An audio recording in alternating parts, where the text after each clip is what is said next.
Hi everybody, just making a super quick video off the cuff. No makeup on, no sleep, no brushed hair, no shower, nothing. To let you all know that my little baby boy is here. He's here. I'm not going to do a big long video telling you the whole story of how he's born. I just know people have been checking in with me to find out if I'm okay, and I'm okay. He was born exactly a week ago today. He's fast asleep now, so you can't really see him. He was born a week ago today. It ended up being a C-section. I ended up actually going into labor, spontaneous labor, and I actually labored for 2 days, which is amazing at my age. Let's face it, I just turned 51 a week before. And I actually got to 8 centimeters dilated, which is pretty miraculous at my age. And we actually thought it might end up being a natural birth. So it was like, we're just going with it. I'll tell the whole story one day in another video, but basically I managed the pain through just gas. I didn't eat anything, which was amazing because I was having a really gentle labor. It was just very slowly building, quite gentle contractions, 4 contractions. Obviously they were painful, but nothing like they can be. And so the first day laboring at home, then the second day in the hospital, and it was just slowly getting to more dilated. And then we got to 8 centimeters and nothing really happened after that. So the next morning we decided to try and break my waters and see if that would kick things off, so make the contractions stronger so he could come. But it didn't really work. It was a horrible experience. I'll talk about it in another video. The whole waters breaking thing, ugh, it was awful. That was the hardest part of the whole thing. And his heart rate started to go down and things like that. And after a few hours, we realized, no, this is not working. I don't think this baby's coming out naturally. So we just reverted to the original plan. I was always supposed to have a cesarean. I was ready for that. It was planned for the following day, actually, the Tuesday. He was born on the Monday.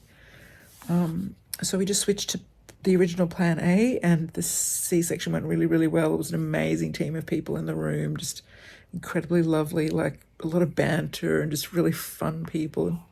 And then I asked them all, can we switch into sacred mode and put sacred music on? I had a beautiful playlist. My birth partner, Christina, who's a close friend of mine, an older lady, she was trying to get there. She was driving. It's like an hour and a half drive. I told her what was happening and I was like, calm down. She hadn't been able to be there that morning, unfortunately, because obviously the whole labour thing started 4 or 5 days earlier than she thought she was going to be needed. She had something on that morning she couldn't get out of. She'd been with me the previous day in the hospital, so she'd gone home. So I'm calling her. I'm like, we're breaking my waters. I don't know how it's going to go. I'll keep you posted. You might need to come. And then we decided to do the C-section. I was like, come now. She was already on her way, but it's a long drive, so we didn't think she was going to make it in time. We were like calling her and saying, just double park out the front of the hospital. We'll arrange it with the management so you don't have to park. Just come, run in. It was like a bit of a Hollywood thing. And I'm going to swap hands. Hang on. Oh my God, I haven't even my eyebrows are all messy. I'm like, I haven't even groomed myself for making videos. I've never been on camera looking like this before. Look, dirty hair. Whatever. I just gave birth, so I've got an excuse. Anyway, so I'm lying there. I'm all like, I've had the spinal anesthetic. I did get a what's it called? The painkiller you get when you it's the one that they do in your spine. See, I'm so sleep deprived, I've forgotten the word. The epidural. Give me the epidural. Before I did breaking my waters, I said to them, I'm having epidural before you break my waters. I'm not stupid enough to try that without the epidural first. Even though I'd done 2 days with no painkillers, just with gas. I think I'd had a little bit of mild painkillers, but nothing like an epidural. And so I insisted they do the epidural first. So we did the epidural. So then when my waters break and the contractions really kicked in, I didn't really feel them as pain. It was more like pressure. I was like, I need to go to the bathroom. It was that kind of pressure feeling. But it was just the contractions happening. So, but they decided to remove the epidural thing and put in a proper spinal anaesthetic before the cesarean. So I kind of had 2 lots of anaesthetic. It's probably why I was so tired in the days afterwards. Anyway, I won't go into all that. So I'm kind of out of it in the cesarean, and I look up and my birth partner, Christine, is standing there. She just somehow got there in literally the nick of time. They were just about to start. So that was beautiful. So she was there and the music came on. Here's the funniest thing of the whole story. This boy is showing me that I cannot plan. I have to stay open. I have to stay surrendered because he's not going to do things I expect. So with Baby Star, I basically had a playlist of about 10 songs for the actual C-section because it's a short procedure and they play them at random. And in the moment she was born, the most stunning song imaginable played and that summed up her life and the energy she brings into the planet. It was just like, la, la, la, la, the gods have spoken. Like it was all about the power of love is here now and all that. And so, of course, you try and kind of hope the same thing will happen again. Or I just sort of hoped. So I'd created a second playlist with different songs so that it wouldn't be any of the same songs. I spent hours making this playlist, played them all to my dad, and I was like, wouldn't this be a beautiful song if this played in the moment he was born? And we'll both cry and go, oh, God, this would be so beautiful if this song was playing the moment he was born. And then we'd listen to the next one, we'd cry. Every time we were driving my daughter to daycare, we were playing these songs. And we go, no, that one won't be good if it plays in the moment of birth, but that one will be amazing. So I got this like 8 or 10 songs in this playlist. So anyway, I'm under anesthetic. It's all starting. They turn on my playlist.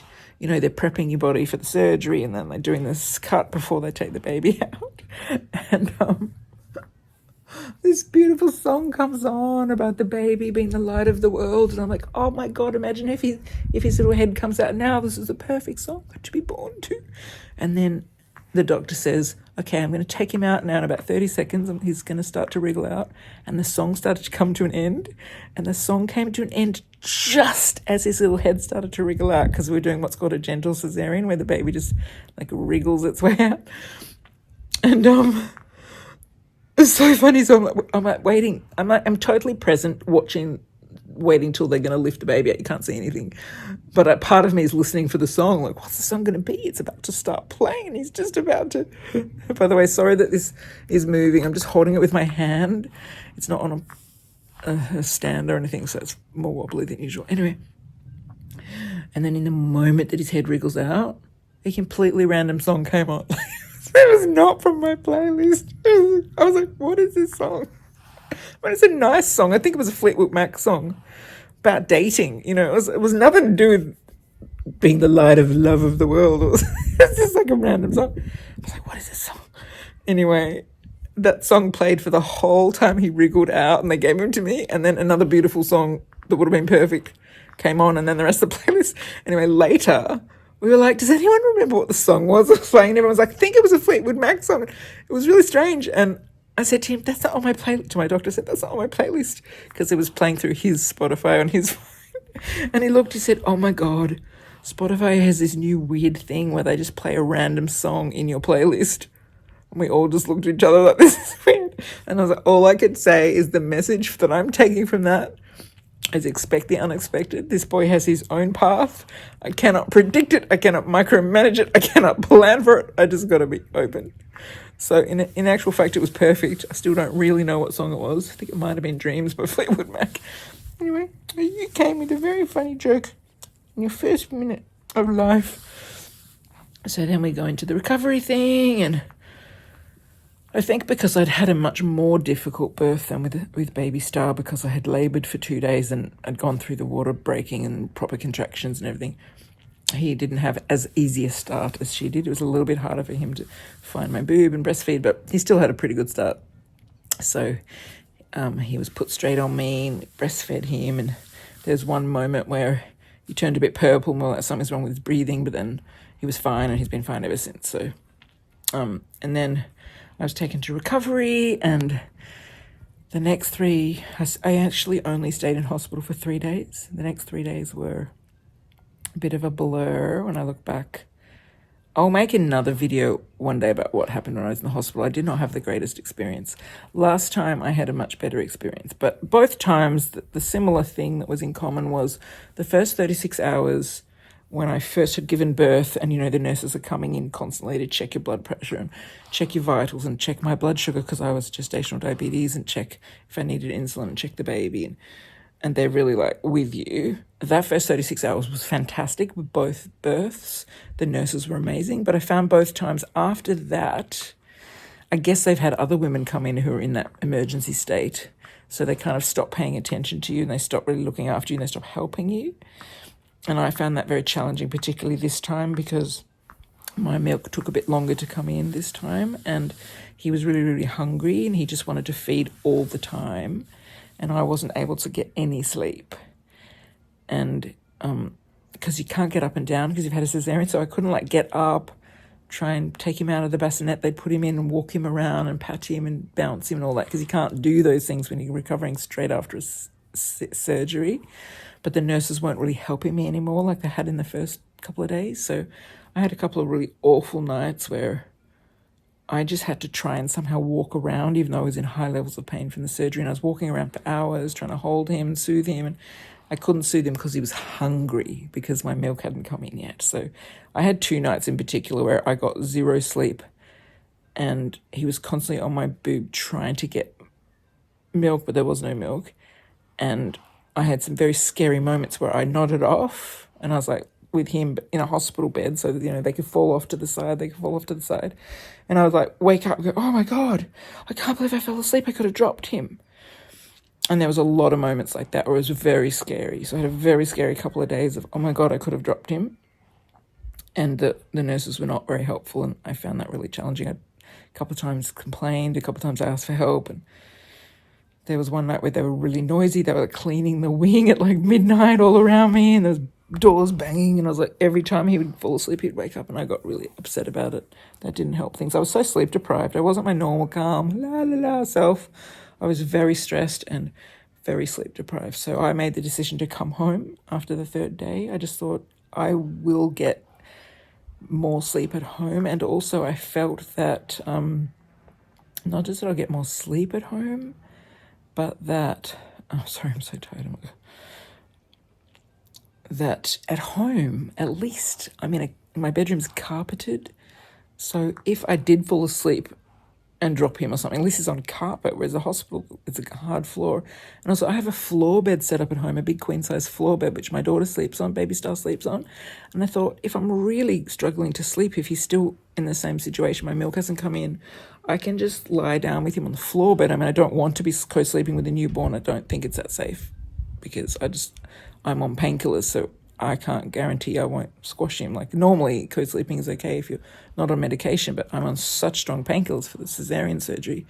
But I thought, at least if I co-sleep with him here, I'm on a big bed, and if he did fall off, it's very close to the floor because it's on the floor and it's carpeted floor. Whereas in the hospital, I mean, it's a rickety kind of hospital bed thing, and it's not flat. So one of the nurses said to me, just feed him inside lying, and then if he falls asleep, it's okay. And I'm like, are you serious? This hospital mattress is not flat. It sort of goes in the middle. It's a thin little hospital mattress. And I tried it once. I was so desperate. I actually tried feeding him in the hospital bed. And when I rolled him over onto his back, he just rolled straight back into me because the bed wasn't flat. And it's like, I will squash him. I'm on painkillers. I will squash him. I cannot sleep with him on this hospital bed. Are you crazy? So that was the night I stayed up all night walking around, because so I thought, if I go home, at least the space is much more safe. So I'm so glad I came home. It was the best decision. From the second I've come home, things have been much better. So thank God I made that decision.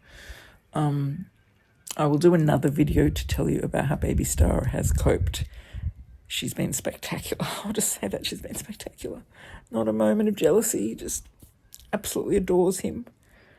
And I'm going to save that for a separate video, because it's just been the most unexpected, massive gift of my life, that this little 2.5-year-old girl has just sailed through this transition. She's been amazing from the very first night. She just wanted to cuddle him. She just came up and sat with me while I breastfed him. She would just have her hand on his head, and she'd have her hand on my head on my shoulder, and she'd fall back to sleep, and I'm feeding him and my little girl's asleep. Oh, it was just like amazing. But I'm going to save that for another video because it's really special. And all the things I did to prepare her for that, which I now realise have really paid off. I put months of thought and time into preparing her for this transition, including some special things I set up around the house, which are really working. So I'll save that for another video. But yeah, it's been amazing. So coming home was the best thing, and she'd had a great time without me, but I'll save that for another video, how she coped when I went to the hospital. So, yeah, since I've come home, I think came home on Thursday night. Friday night was still very difficult because my milk still wasn't in, so he was still very, very hungry. So I had that same problem of I must not go to sleep because I'll fall asleep on him. I must stay awake. I had this, I have to stay awake for the next 2 nights. But at least I was at home. I could make myself comfortable. I could put TV on. I could watch Netflix. I could There were things that would help me stay awake. I could get access to chocolate, so if I had to stay awake, I could eat chocolate and stay awake. Like, it was just easier to manage. My dad could help a little bit.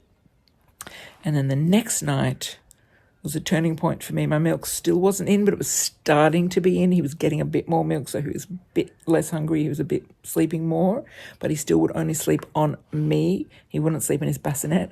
So my dad did the greatest thing of my life. He took the baby, and this baby slept like he's sleeping on me now. He slept on my dad for 2 hours while baby Star had her midday nap. I cuddled up with baby Star. We had a 2-hour nap together. The baby slept on my dad, and I got 2 hours sleep. That might not sound like a lot, but when we've had 0 sleep for the previous 3 days, it's a lot. And then that night, he did the same thing. The baby slept on him for 2 hours while I put baby Star to sleep for her nighttime proper sleep. And I fell asleep with her for 2 hours, and this baby slept on. And so I think maybe it was even 3 hours. It was a lot. So that night, at midnight, when I started my night-long marathon with him, I had had 5 hours sleep, 2 in the middle of the day and 3 in the evening. So I was fine to get through that night. And then the next day, hallelujah. If I was editing these videos, I would do that hallelujah music. Hallelujah. My milk came in properly. And since then, we're fine. Last night was his first night as a properly milk-fed baby. And you see him. Oh, you can probably see him better now. I'm holding him further away. Look at this little baby sleeping. You can't see his face because it's face down, but he looks like a little owl. I'm calling him Little Bird at the moment, Little Bird Man. He looks like a little owl. He looks quite similar to Baby Star, but also very different. I guess he's a boy version. Anyway, last night, don't tell anyone this, only everyone on YouTube, but no one else. I actually got a lot of sleep. I sound drowsy just because I'm still in sleep debt from the previous week, but I got a lot of sleep. He slept for 5 hours in a row. And I think he would have slept longer, but I woke him up. I woke up first, and I was like, oh my God, my baby's still asleep. What? How is that possible? And I quickly Googled it. What's the maximum you can let a newborn sleep? And everything said 5 hours, absolute maximum. So I woke him up, fed him, and then he went back to sleep for another 3 hours. I wear an Aura ring, which measures my sleep. It had been telling me about 1 hour a night. I got 6 hours. 6 hours sleep, my ring told me. I got 6 hours last night. Now, that's probably just because he's just milk's just come in. He's finally getting food. He's a week behind in sleep because he got no sleep last week. So he's probably like just going to catch up for a few days. I think he's just going to sleep all day for a few days now. He's properly fed. So I'm not going to get too excited and say, my baby sleeps through the night, because this is probably just going to be for a few days, but I'll take it. I just need a few days of good sleep. He needs a few days of good sleep. We'll all catch up, get back to 0, and then we'll see what his proper sleep pattern is after that. But right now, I have a happy sleeping baby. I won't say any more because I've already talked for how long? 18 minutes. I'll save the stuff about Baby Star for another time. I still haven't decided fully on his name. I know his first name. I'm not going to say it on YouTube because it's not for his privacy. But I still haven't decided on his 2 middle names. So I'm just sitting with that now that I know him. But his face is changing every day. Like from day one, it was really squished up, scrunched up little face. And it's slowly starting to unscrunch. Like he's opened his eyes a couple of times. And we can see his shape of his mouth a bit more now. And his face was all wrinkled and scrunched up. And we're starting to see his forehead and his brow, and like he looks like a little bird. So at the moment he's my little bird, little baby bird, or a baby owl. Sometimes I call him baby druid because he feels a bit like a druid. You know, like they love the trees and the animals, and he feels like he feels wise. He was born with these kind of old man hands. I can't show you them because he's sleeping on them, but it's a particular condition that happens from the womb and then it reverses later, but I can't remember what it's called, but they come out with these very wrinkly old man hands and feet, and it doesn't match the rest of their body. And he came out with these old man hands with these very long, thin fingers.